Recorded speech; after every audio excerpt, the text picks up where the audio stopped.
কি গো পোলা, কি উনিয়ে পোলা, কি নাকি তোমার ভার্সিটিতে এই গণবিবাহের আয়োজন করছে? তুমি কি আবার এই গণবিবাহের মধ্যে গেতাছো নাকি? এসব গণবিবাহের ভিতরে যাইও না, বুঝছো? আরে না না আব্বা, তুমি বুঝো নাই, গণবিবাহ এটা হলো আমাকে একটা কোর্স অ্যাসাইনমেন্ট। তুমি চাও না আমি শিক্ষিত হই, ভার্সিটি শেষ করি? এই কোর্স যদি না করি এই ভার্সিটি তো শেষ করতে পারবো না, তাহলে আমার ভার্সিটি ক্যাম্পাসে থাকতে দেবো না। এটা করা বাধ্যতামূলক। এই গণবিবাহ এটা একটা আমাদের একটা অ্যাসাইনমেন্ট, এটা একটা কোর্স, আমাদের শিক্ষামূলক জিনিস, বুঝো নাই?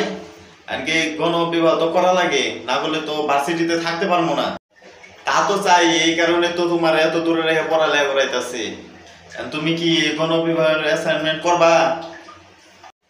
ও আব্বা, করা লাগবো, না করলে তো ভার্সিটি থাকতে দিব না। এই অ্যাসাইনমেন্ট এই কোর্স শেষ করা লাগবো। এই কোর্স যত তাড়াতাড়ি শেষ করবো তত তাড়াতাড়ি আমার পড়ালেখা শেষ হবো। কি কমু তোমাকে কোর্সের কথা কিছু বুঝি না।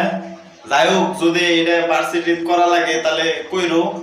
কি আর করবা, পড়ালেখা তো শেষ করা লাগবো, যেহেতু তোমার কোর্স এটা অ্যাসাইনমেন্ট, তাহলে কইরো। হ্যাঁ, এখন আব্বা কোর্স তো করবো, কিন্তু এই কোর্স করার জন্য তো কিছু টাকা পয়সা দরকার। তাহলে কিছু টাকা পয়সা তুমি আমার ব্যাংক অ্যাকাউন্টে পাঠাই দাও, তাহলে একটু কোর্সটা ভালো করে করতে পারবো, বুঝো নাই? আচ্ছা ঠিক আছে, বুঝতে পারছি। তাহলে আমি তোমার অ্যাকাউন্টে 30,000 টাকা পাঠাই দিতেছি, বুঝছো? 30 না 40,000ই পাঠাবো নি, যাও। তাহলে কোর্সটা ভালো করে কইরো, কোর্সটা শেষ করে তাড়াতাড়ি ভার্সিটি শেষ কইরো, শেষ করে বাড়িতে আয়া কইরো।